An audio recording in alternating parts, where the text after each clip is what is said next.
If you listen to the show for any amount of time, you know that I do have a merch store or two, and I don't generally push my merch because I don't feel comfortable hitting you guys up for money. But if you're listening to me on anything resembling a regular basis, you probably laugh at the same things I do. You probably think a lot of the same things I do.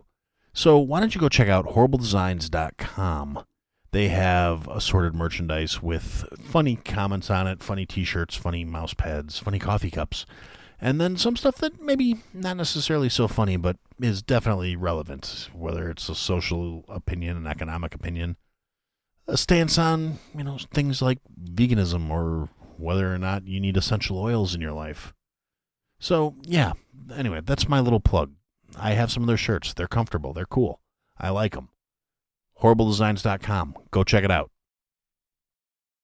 This episode is brought to you by Kia's first 3-row all-electric SUV, the Kia EV9, with available all-wheel drive and seating for up to 7 adults, with a 0 to 60 speed that thrills you 1 minute, and available reclining lounge seats that unwind you the next. Visit kia.com/EV9 to learn more. Ask your Kia dealer for availability. No system, no matter how advanced, can compensate for all driver error and or driving conditions. Always drive safely.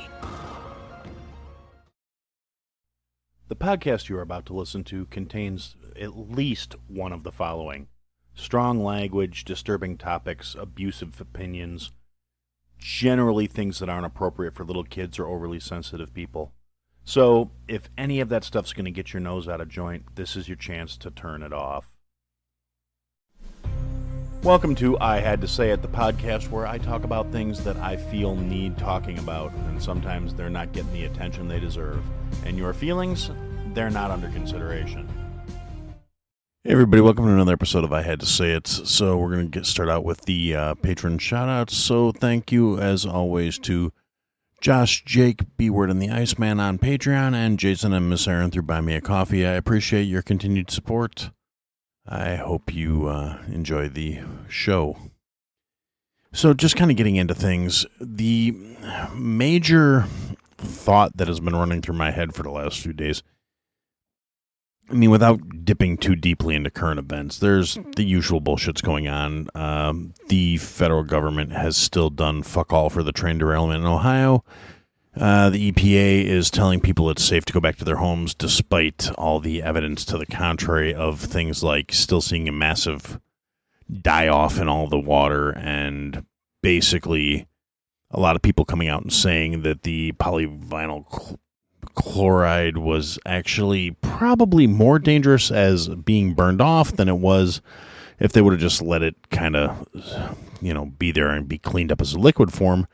Because now that instead of just soaking into the groundwater table in the immediate area, now it's airborne and going to be a huge ecological nightmare for probably the foreseeable future. But yeah, in the meantime, the government has done fuck all to really aid the people of Ohio. The FEMA has denied the current request for aid by the Ohio governor for whatever fucking reason. Part of it, I think, is they're citing the EPA's report that, oh no, everything's fine, which wasn't even a report actually compiled by the EPA. It was compiled by a private outside entity that was hired by the train company to say, no, everything's fine.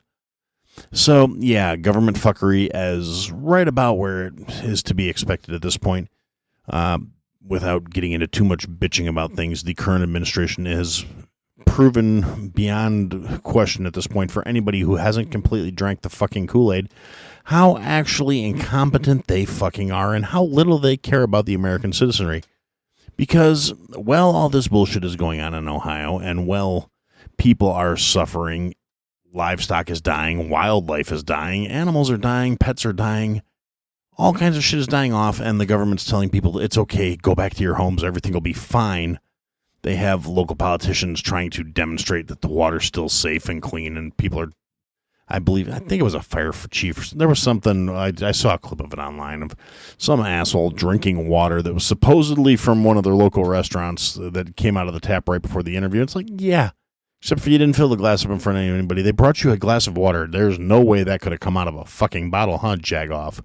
So, yeah, that's a thing, and I'm generally kind of I'm sure anybody that's listened on anything resembling a regular basis knows the degree of contempt I currently hold for our federal government in this country.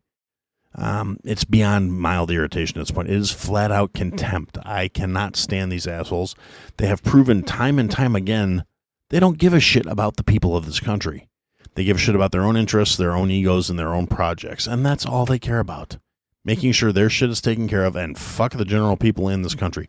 And the fact that there are still people out there willing to defend either party at this point out of the what is not intended to be a two-party system, but for all practical purposes is the fact that there are assholes defending either side at this point just shows me how pathetic we have become as a people. And in a semi-related thing as to another testament to the incompetence of the federal government in this country, you remember those 3 UFOs I was talking about that had been shot down in various places in the United States and Canada, et cetera, et cetera, et cetera? Yeah, basically the government came out and now either they're lying to people because they don't want to admit they don't know what they're talking about, or more likely they've just admitted the fact that they're fucking incompetent again.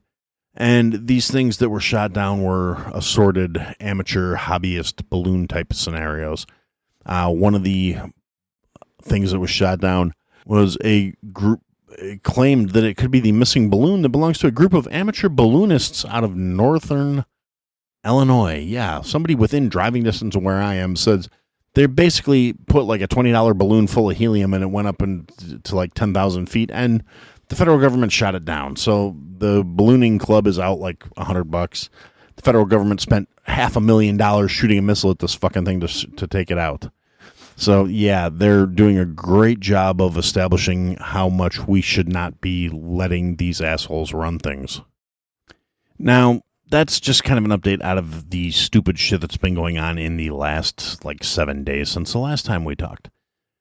And in the last 7 days since the last time we talked, and the assorted fuckery and stupidity that is being exhibited by the United States federal government, has me thinking of things a little differently, because there are some things going on, and honestly, we're at a point in our development, our history, our growth as a country, however you want to look at it, where we really have access to more information than ever before in the past.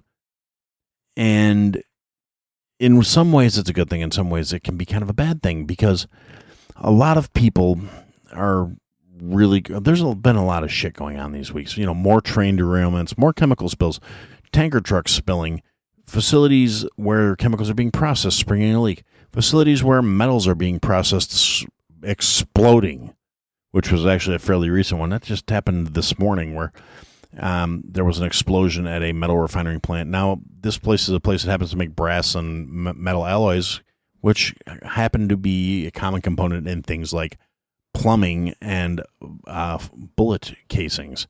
So, it makes you kind of wonder how things are going on. More food processing plants are having fires and explosions.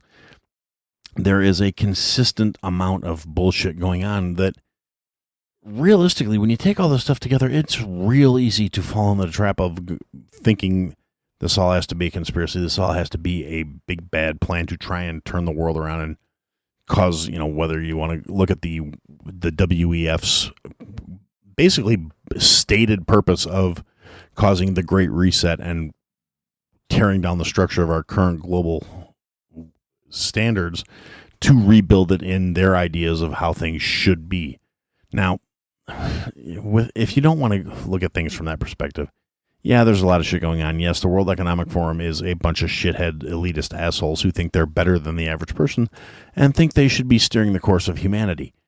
That's the entire purpose of this fucking organization. And the fact that some whack job hasn't completely taken them out at this point kind of mystifies me, because they haven't made a real big case of hiding where shit's going to go on. Now, this year, some of the big key players didn't bother showing up. Maybe they realized people are getting sick of their shit and they're getting ready to take them out.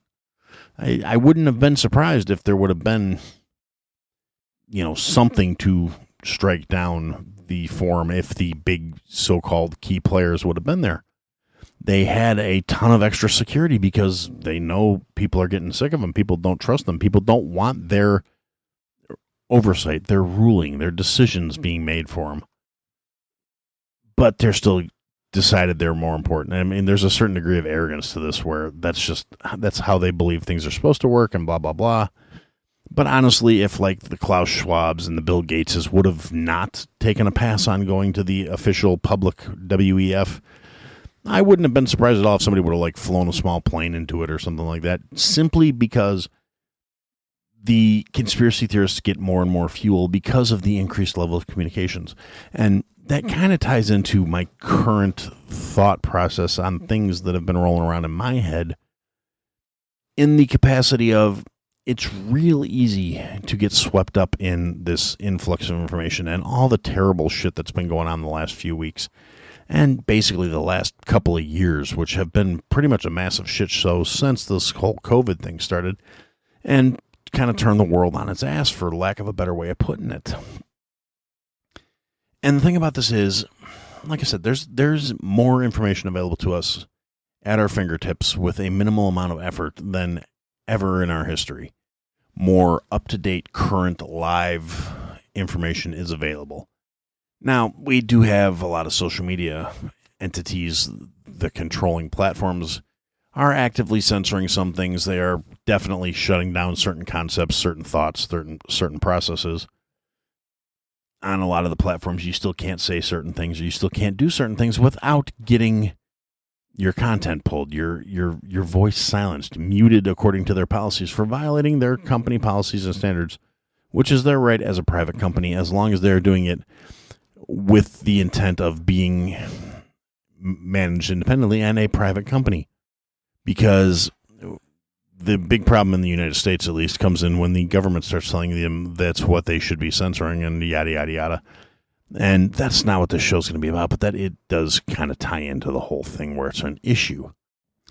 So the meat and potatoes of what I'm thinking this week is, realistically, how is it we avoid getting overwhelmed with what is available, particularly when all the traditional sources of information have proven to be less than trustworthy and less than equitable in their reporting on the facts? I'm saying facts very loosely here because, honestly, I don't think that's what we're getting anymore. I really think every single media outlet has been so politicized and so many agendas have been pushed, and so much information has come to light about that recently, where it's got you kind of looking at things, and you got to kind of ask yourself, because particularly in terms of things like the uptick in train derailments and truck accidents and chemical spills that have been reported in the last 14 days or whatever it's been since the derailment in East Palestine, Ohio, that has completely fucked that part of the country. I mean, there's no nice way to say it. That's the long and the short of it is the EPA has proven to be untrustworthy in their reporting on the matter. The conditions are, you can, with a very minimal amount of effort, you can go out there and find videos of shit coming up where like they throw a rock in the water and all these like chemicals float to the surface because they're not lighter than, they're heavy element chemicals, and they're sinking below the surface of the water. So the water looks clean and clear until you disturb it, and all the shit at the bottom bubbles up to the top and then sinks back down. And it's a problem. I mean, there's no good way to spin this that doesn't completely strain the credulity of anyone with more than half a fucking brain. And without getting off on this whole tangent, it's disturbing how many people are really eager to just accept the official line and say, oh, well, they wouldn't lie to us. They said it's okay. Because if you honestly believe that shit at this point, you have not been paying fucking attention. So much information has come to light recently, and so many things are going on where all this other shit, the UFOs and all this other stuff, kind of makes you wonder, what are they trying to distract the attention from? If it's the intent in and of itself was not to cause a massive ecological disaster, what is it they're going to be doing while the attention is focused on this shit show? And like I said, as of the current time of this recording, the United States federal government has denied any assistance to the people of Ohio. Meanwhile, the fucking president has no problem sending, billions, literally at this point, $100 billion overseas to fucking fund A proxy war that we have no business being fucking involved in the first place. I mean, I've said it before, I'll say it again. I feel terrible for like the Ukrainian people, the Crimean people, the ethnic Russians that live in Crimea, that this whole fight kind of started over because the Ukraine didn't want to surrender the territory that they had signed an agreement to surrender that territory back to Russia. And they didn't live up to their end of the fucking deal, which is kind of what sparked this whole thing off in the first place, because the ethnic Russians were being attacked and tormented, according to a lot of sources, by the Ukrainian people. Not all the Ukrainian people, but they were being oppressed and shit upon, basically.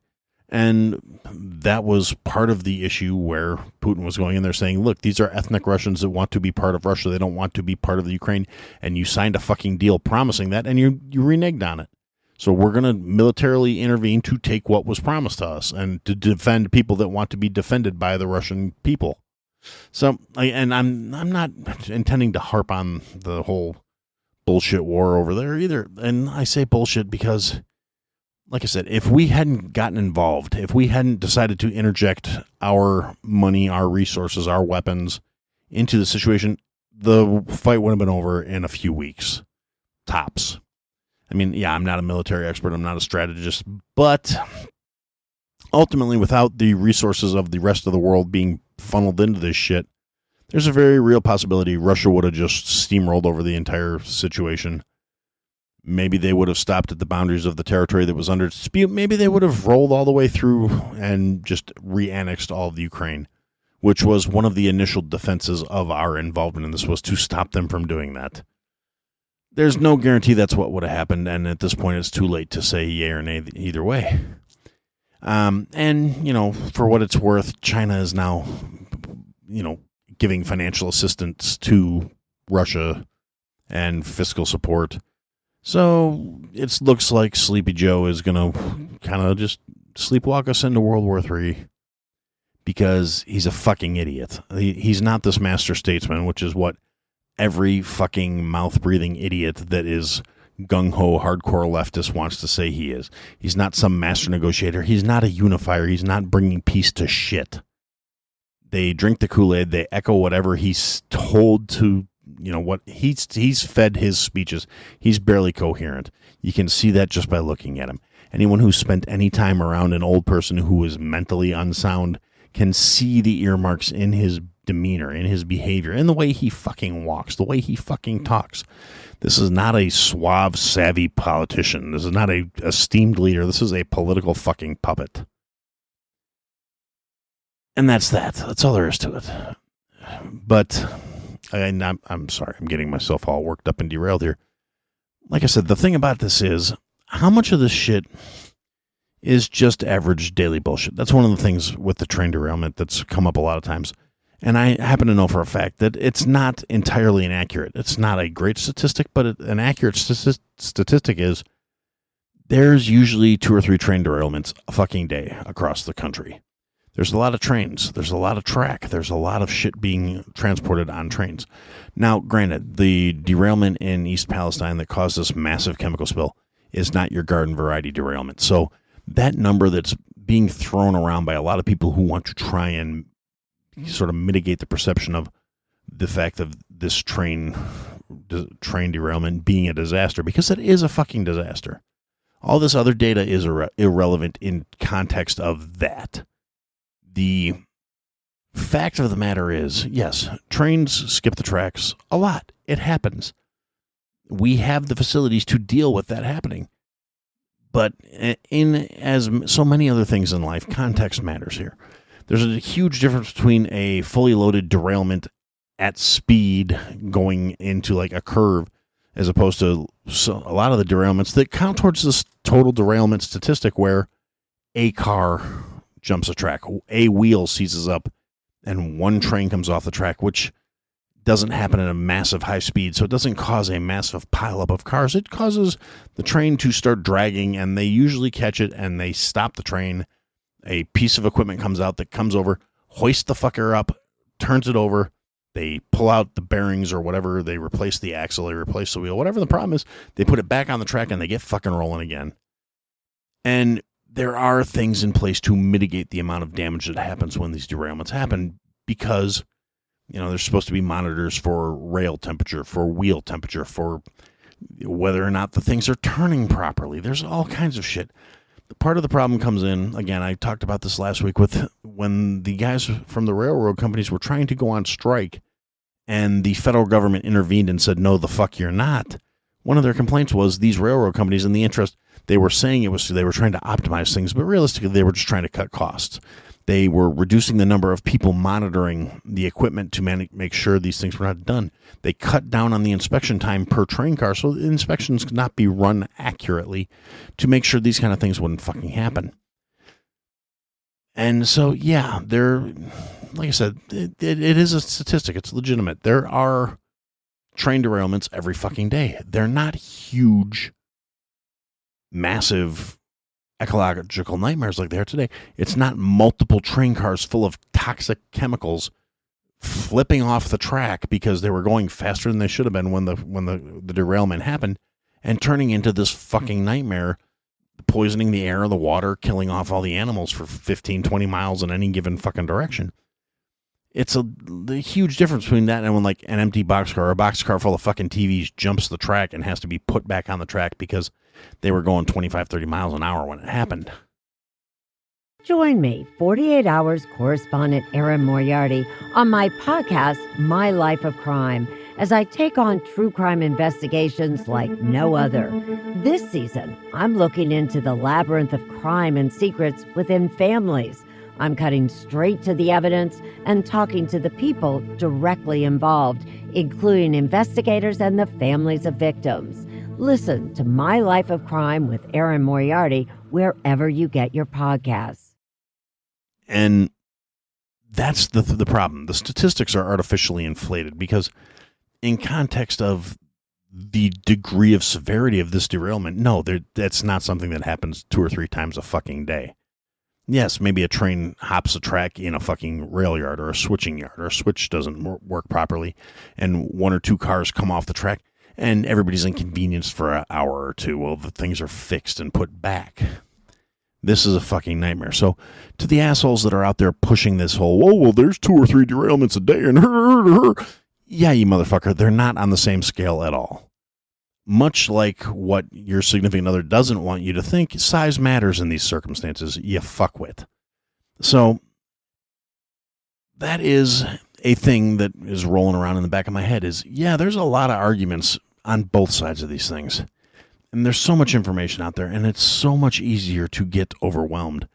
How much of this stuff is genuinely hinky? How much of this shit is genuinely out of the ordinary? And how much of it is just, we have so much more coverage now. We have so much more access to this information.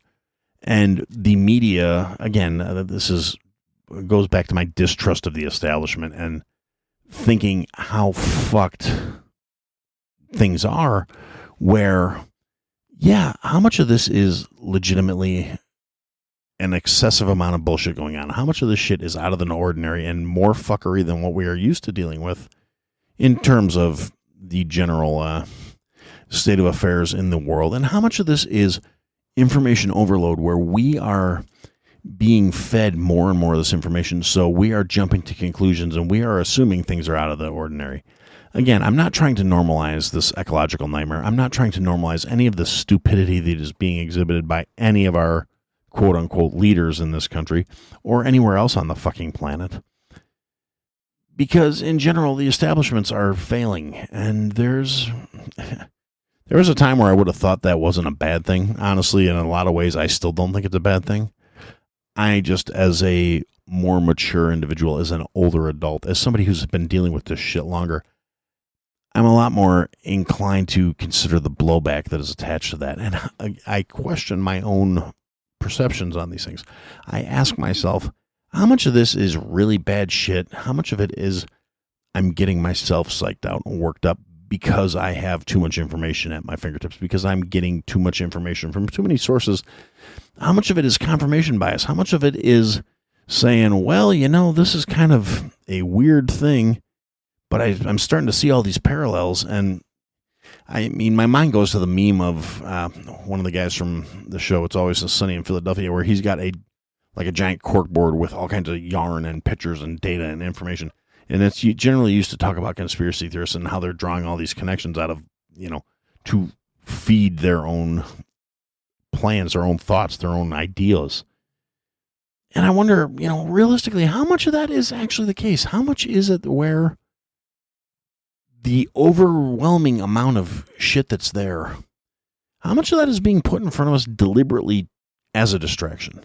How much of it is intentional where these formerly trusted media sources and various neo-informational sources, social media, Twitter, YouTube, Instagram, Facebook, TikTok, all the sources where they're not regulated or controlled centrally so much so. I mean, obviously, like I said, there is some control, there is some censorship, there is the platform owners who decide what is and is not allowed on their platforms, and they control the narrative to a certain extent of that. But how much of it is like a deliberate attempt to overwhelm common sense in fucking people? How much of it is people realistically pushing through this and putting more and more shit in front of us to deliberately steer the narrative, to deliberately, I mean, there is a reason there are so many more conspiracy theories. And I mean, I joke about it a lot where it's like conspiracy theorists are 35-0 for this fucking last, for the 2020s. And we're in the midst of the longest and most unsatisfying I told you so in the history of fucking man. And those are things I joke about, but at the same time, there's a nugget of truth on there, because more and more we're finding out things that were considered fringe and things that were considered extremist or conspiracy minded are coming out to be accurate. They're coming out to be right. And part of me wonders, like, did the establishment, I honestly, part of the way legacy media and the established governments in this world handle these things, to me, speaks that they're still out of touch. They still think the old methods and the old narratives are going to fucking work because that's what they've always done.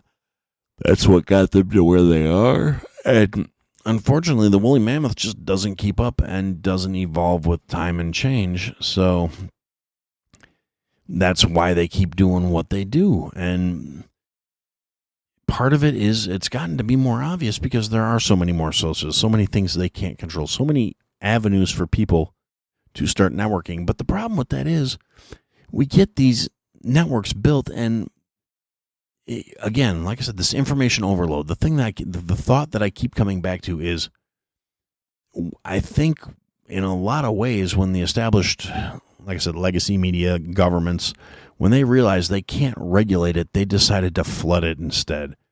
And in a lot of ways, they still try. They have their, for lack of not exactly provocateurs, but they have their agents within these social media platforms.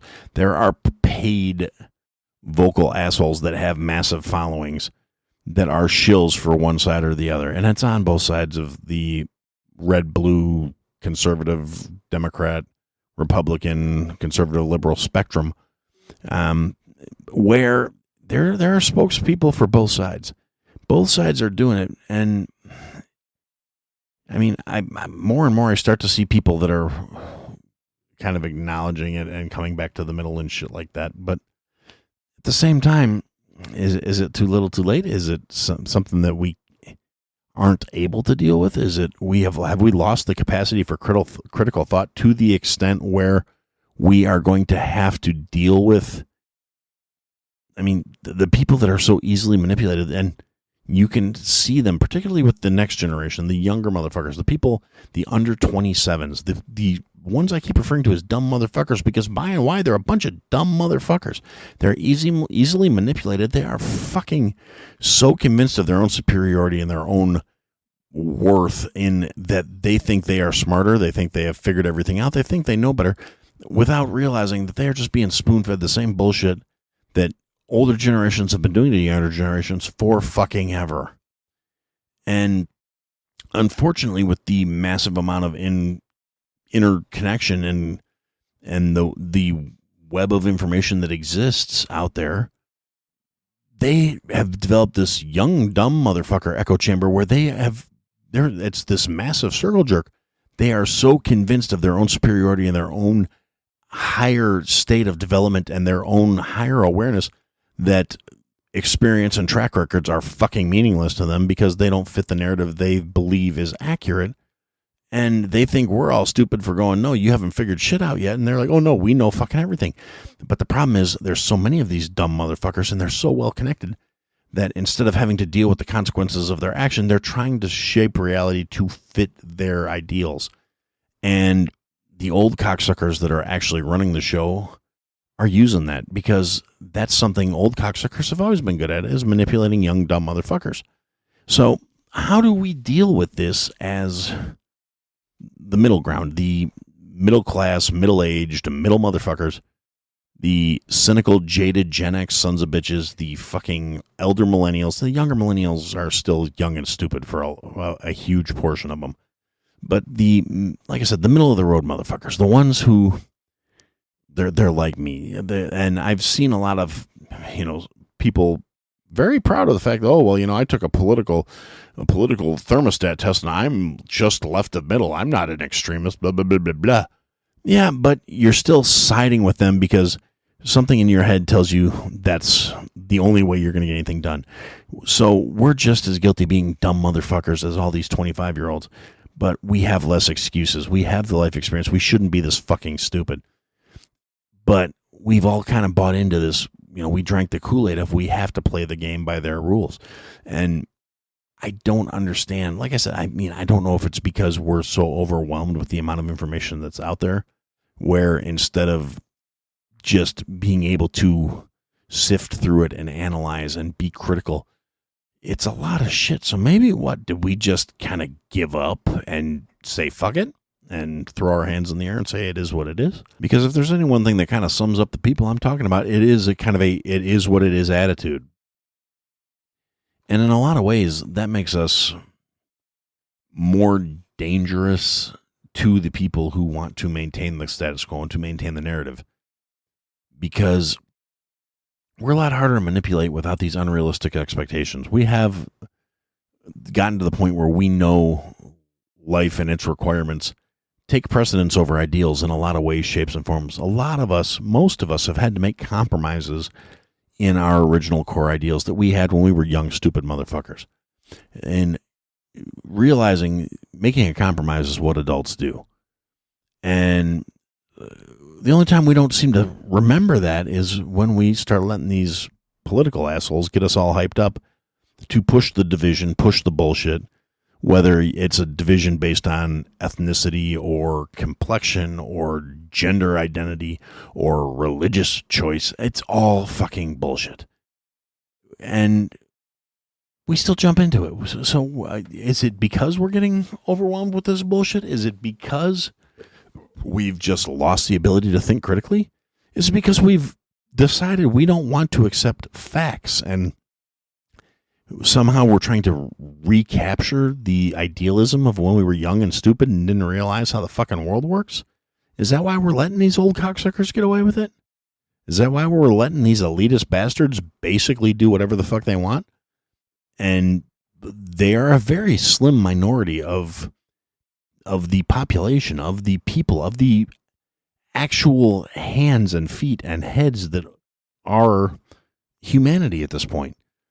And why are we letting them do this? I mean, I just, part of it's comfort, part of it's complacency, but there's some numbers that both sides like to throw around a lot where they're talking about the 1% and blah, blah, blah, blah, blah. Now, I'm not, I'm not one of these eat the rich assholes. There was a time where when I was young and stupid, I was kind of like, I was very, very much anarcho-capitalist. And I still, in an ideal world, that's how I would see things being, because that would mean humanity was mature enough to just worry about their own shit and let other people survive or fail based on their own merits. But we're not there. So from a purely pragmatic standpoint, I don't see that as a functional philosophy. But when you come down to it, and there's a lot of concepts that get thrown around by a lot of these political movements, political idealists, that if they were applied a little more universally without an agenda behind them, would be fantastic for all of us in general. And like, you get ideas off of both sides that are definitely have merit. And rather than focusing on the parts that have merit and leaving the other shit by the wayside, we were somewhere along the lines told that we have to buy all into one ideal or the other. You can't believe X without discounting Y, or vice versa. And then we get the media platforms and the news and the content that is being put in front of us, the approved government lines, that fosters all this divisionist bullshit. And somewhere along the lines, we lost the ability to think critically. And like I said, this is just kind of, sort of my stream of consciousness thought on the matter, but I keep coming back to this. Why is it we can have so much information available to us and still at the same time be so willing to discount anything that doesn't fit into our personal ideals, anything that doesn't objectively fit into what we want to believe must either be a lie or a ploy or a con or a grift or a manipulation? None of us are willing to admit that we might actually be wrong, and that's part of the problem. There's no compromise, there's no negotiation, there's no meeting in the middle anymore. And I keep saying this, and you guys keep listening, which I really appreciate. I was actually looking at some of the numbers for the show for the last couple of weeks, and there's been some spikes, which is, kind of, I guess it gives me a little bit of hope, I guess. Maybe there's a chance somebody will hear this one of these days and actually come along and talk to me and have a conversation, and maybe I can get the right ideas in the right ears, and maybe, just maybe, we'll start to make some tipping points, make things be a little better, get some people back to realizing we need to stop this bullshit and just act like fucking adults. I'm not holding my breath, but it'd be nice, wouldn't it? Kind of bring everything back to the center where nobody gets exactly what they want, but everybody gets what they need. It would be such a better deal. But like I was saying, I was going back and looking at some of the numbers, and the average number of listens per episode and all this other shit, it's gone up a little bit. And like I said, it's kind of nice, kind of refreshing. Somebody's been going through and listening to a bunch of the back catalog, which means one of two things. It either means I've got some new listeners that are fans of the show and might enjoy the show, or I pissed somebody off and they've decided to go back and comb through all the old episodes to try and find something to, come after me with, to try and cancel me with. And if that's the case, I'm going to save you some trouble. You can't fucking cancel me, because for me to be canceled by your opinions or your offense at something I said, I would have to give a shit about your offense or your opinions. And chances are pretty good that I don't. If you're the kind of person that's going to get bent out of shape because somebody said something you don't like, where you're going to do that kind of shit, where you're going to go comb through a back catalog and listen to, at this point, literally hundreds of hours of me fucking running my mouth to try and find shit to throw at me, to try and prove that I'm a horrible person because I don't see things from your standpoint, your opinion is worthless to me. You're a fucking worthless individual, and I don't care. I really don't. I don't respect you if that's the kind of person you are. If you are that petty and that fucking whiny and stupid and annoying, your opinion is worthless. You are a worthless human being. You are pathetic. You need to go out, get a fucking life, get a hobby, get a significant other, get a fucking pet. I don't care, but you're not going to cancel me. You're not going to shut me up. You're not going to make me stop, because I don't value your opinion, and I don't value you just because you exist. So go fuck yourself. And I'm getting way off track here. This has been a very rambly episode. But yeah, so I guess the point, like I said, I usually try and close these episodes out with at least something a little bit positive. The point of this is, we need to realistically, if you're a parent and you got kids and they're still young enough where they listen to you, try and reinforce the idea of critical thinking. It's really not that hard. You need to learn how to filter this massive glut of information, this overload, this ridiculous amount of feed, so you're not being manipulated into believing that you've seen something that isn't there. The sleight of hand, the look at the left hand while the right hand is busy taking your fucking wallet. And a lot of that, like I said, more and more I see that as kind of the inevitable result of all this bullshit. Every time something happens, every time some disaster happens, every time there's a new ridiculous thing being reported in the news, every time there is anything from a truck rolling over, a chemical spill, a fucking food processing plant catching on fire, a riot, a civil unrest, a mostly peaceful protest, an officer-involved shooting, an officer getting a train run on her by 13 of her fucking coworkers, any kind of ridiculous shit that's out there. I've gotten to the point where every time that happens, I immediately question what the hell else is going on. And maybe that's not a healthy place for me to be at, but it feels a lot better than just blindly accepting, oh, this is what I'm supposed to be outraged about now. This is what I'm supposed to be upset about now. These are the things, and I'm making these connections because I have so much more information available to me. At one point, and I really feel like I'm straying into severe tinfoil hat here territory here, but at what point does all this extra available information become part of the problem? So maintain a little critical thinking. Just analyze things. Don't blindly accept what you're given. But on the other hand, you got to be careful too. You don't want to fall into that trap of seeing connections where they aren't actually there because you're being fed so much information, kind of with the intent of making you see these connections. I really believe we're in, like, fifth stage warfare or whatever it is they call it, where we're dealing with like psyops on a planetary scale at this point, where governments have been manipulating media and information and data for way longer than people have been mainstreamly talking about it. There have always been fringe people that are like, oh, this is all government and yada, yada, yada. And for a long time, we laughed at them. I still refer to them as the tinfoil hat people. The whole microwaves control your brain. Yeah, that might be a little excessive, but at this point, there's so much bullshit out there where the simple manipulation of who and what and when you hear things goes miles in that same fucking direction for controlling your reactions. They've studied the way people react to information and to how things are presented and why things are presented and when things are presented, where they have this down to an art form. That's not tinfoil hat territory. That's simple fucking facts. They used to teach classes on this shit in colleges in the 90s and early 2000s. Now that stuff's probably not on the agendas anymore. I haven't seen it being taught anywhere or even talked about.